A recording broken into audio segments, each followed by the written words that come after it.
On the afternoon of March 7, 1945, a column of American tanks broke out of the tree line above a small German town on the Rhine and stopped dead. Through their binoculars, the lead officers saw something that should not have existed. A bridge. Still standing. Every other crossing on the Rhine for hundreds of miles had already been blown by the retreating German army. Adolf Hitler himself had given a standing order: no bridge over the Rhine would fall into American hands intact. And yet here it was. The Ludendorff Railroad Bridge, at a town called Remagen, with German soldiers and vehicles still streaming across it in retreat. The Americans had no plan for this. No orders covered it. The Rhine was supposed to be crossed somewhere else entirely, weeks from now, after careful preparation, after artillery had been positioned and boats had been brought up and a full river crossing operation had been rehearsed. Instead, a tank battalion commander made a decision in the space of a few minutes that would alter the final months of the war: take the bridge. Now. Before the Germans can finish wiring it for demolition. What followed was not a clean victory. It was 10 days of some of the most desperate defensive fighting the Western Front would see. German jets making their first ever combat strikes. Artillery fire raining down without pause. Frogmen swimming through the dark current to plant explosives against the piers. And finally, a weapon that had never been used this way before, a ballistic missile, fired in fury at a single piece of steel and concrete. The men who held that bridge were exhausted. Outnumbered in firepower. Operating without a roadmap. They held it anyway. Eisenhower would later say their actions were worth more to him than 10 fresh divisions. By March 1945, the war in the West had reached its final geographic obstacle. The Allied armies had pushed German forces back across the Rhine River, the last major natural barrier protecting the German heartland, a wall of water up to a quarter-mile wide in places, with steep banks and a current strong enough to make any improvised crossing a gamble. Beyond it lay the industrial core of what remained of the Third Reich. Every significant bridge across the river had already been destroyed. Not by accident. By policy. As German forces withdrew east through the winter and early spring of 1945, Army engineers wired crossing after crossing with demolition charges and blew them, one by one, denying the Allies any easy path across. There was a reason for the consistency of that policy, and it traced back to a single incident months earlier. An Allied bombing raid on Cologne had accidentally destroyed a bridge there before German engineers had intended to demolish it, and in the aftermath, Adolf Hitler had personally ordered that any officer responsible for losing a bridge intact, to enemy action or otherwise, would face court-martial. The order created a strange and dangerous psychology among German bridge commanders for the rest of the war. Demolish too early, and you might destroy a structure your own retreating forces still needed. Demolish too late, and you would answer for it with your life. Caution, in either direction, was not a survivable instinct.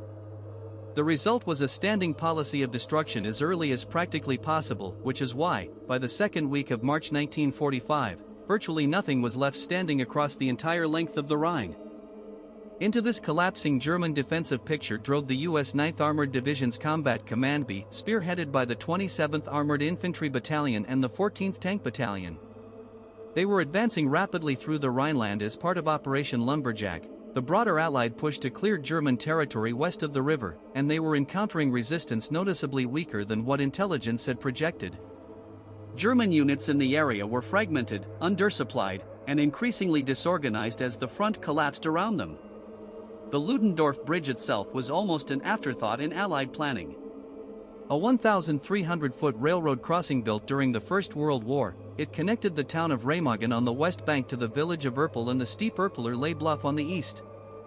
Allied strategists considered it such an unlikely crossing point, narrow approach roads, a heavily fortified far bank, a structure built for trains rather than tanks, that it had barely factored into the larger strategic plan for crossing the Rhine at all. The real crossing, in every plan that had been drawn up, was supposed to happen somewhere else. Local defenses at the bridge reflected just how thin German manpower had become by this stage of the war. Roughly 1,000 men held the position, but they were a patchwork rather than a cohesive force. Convalescent soldiers recovering from wounds. Older reservists. Hitler Youth, some barely into their teens. Anti-aircraft gun crews repurposed as infantry. Volkswehr militia, the national emergency levy of old men and boys armed with whatever weapons remained in German depots. There was no unified command structure tying these elements together. Each group answered to a different officer, with little coordination between them. And the bridge itself had already been prepared for destruction. German engineers had wired it with nearly 6,200 pounds of demolition charges, enough explosive force to drop the entire structure into the Rhine in seconds, the moment the order came. That order was coming. The only question, on the afternoon of March 7th, was whether the Americans would reach the bridge before it did. At approximately 1,500 hours on March 7th, a captured German soldier gave the Americans something they did not yet have, a deadline. Under interrogation, the prisoner revealed that the bridge was scheduled for demolition at 1,600 hours. 60 minutes. That was the window, not to plan an operation, not to call in artillery support, not to wait for the rest of the division to come up. 60 minutes to reach the bridge, cross it, and disable the charges before German engineers triggered the detonation that would drop the structure into the Rhine for good. Lieutenant Colonel Leonard Engemann, commanding the lead armored task force, made the call. Take the bridge. Now. Company A of the 27th Armored Infantry Battalion pushed through the town of Remagen under fire, supported by new M26 Pershing tanks from the 14th Tank Battalion, tanks so new to the European theater that this would be among their first combat actions. The column moved fast, through streets still contested by scattered German defenders, racing the clock toward the river. As American troops reached the bridge approach, the moment German commanders had been dreading and preparing for finally arrived. Engineers detonated a charge that tore a crater into the ramp on the western end, a partial demolition, enough to damage the structure but not enough to drop it. Then came the larger attempt. The central span, packed with the bulk of the explosive charge, was meant to bring the entire bridge down into the river in one event. It failed. Investigators examining the wreckage afterward found a severed demolition cable and an improperly placed detonator among the likely causes, whether from sabotage, mechanical failure, or simple chaos under fire. No single explanation was ever confirmed. What mattered, in the moment, was that the bridge was still standing. Damaged. Smoking. But standing. There was no time to reconsider. Under cover of smoke and white phosphorus laid down to screen their advance, American infantry and combat engineers moved out onto 1,300 feet of open steel decking, fully exposed, under direct enemy fire from the far bank. Every step forward was a step across a structure that could still be brought down by a second detonation, by artillery, by anything. Lieutenant Karl Timmerman led the 1st Infantry across, the first American officer to set foot on the eastern bank of the Rhine. They reached the German-held tunnel entrance on the far side before the demolition crew could organize a second attempt. The fight for the bridge did not end with the crossing.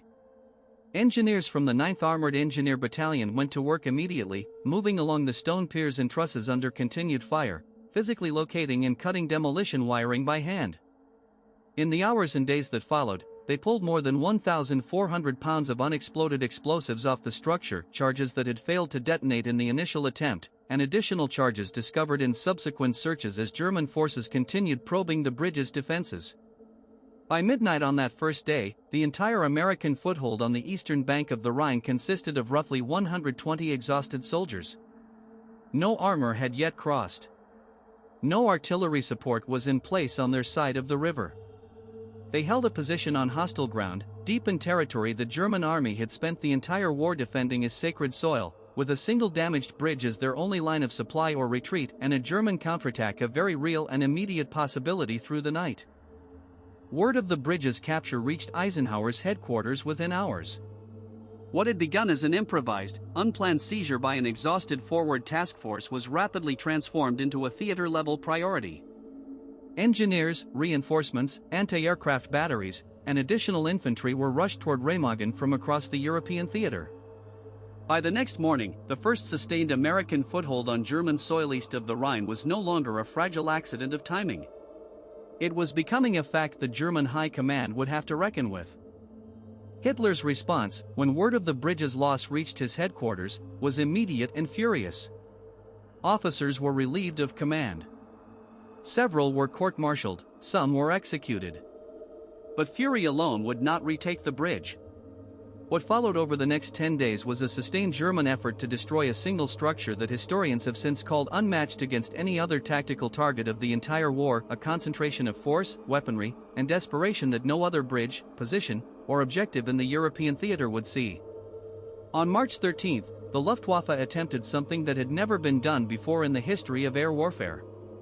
Arado AR-234 jet bombers, escorted by Messerschmitt Me-262 jet fighters, attacked the bridge in coordinated waves, the first combat mission in history combining jet bombers and jet fighter escorts. These were the most advanced aircraft in the world at that moment, machines that outran anything the Allies could put in the air, built from a German aviation program racing desperately to translate technological superiority into battlefield results before the war ended. It did not work.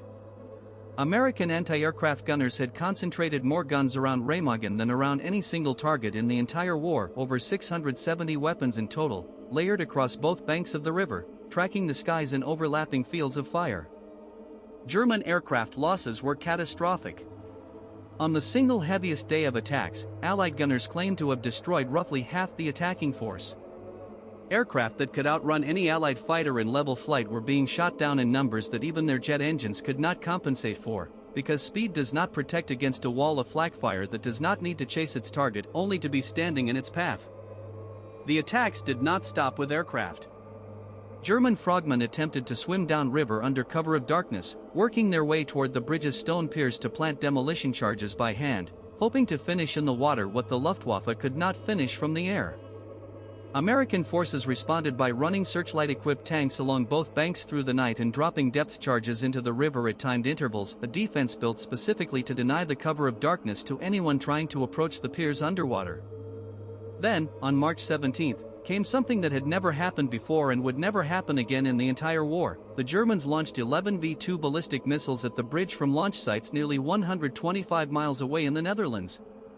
The V-2 had been designed and used, up to that point, exclusively as a terror weapon, fired at cities, at civilian populations, at targets large enough that a missile with limited guidance accuracy could still strike something. Remagen was the only time in the entire war that the V-2 was used as a tactical strike weapon against a single military objective. None of the 11 rockets struck the bridge directly. And yet, despite the failure of every direct attack, the jets, the frogmen, the missiles, the bridge's fate had already been sealed by something less dramatic.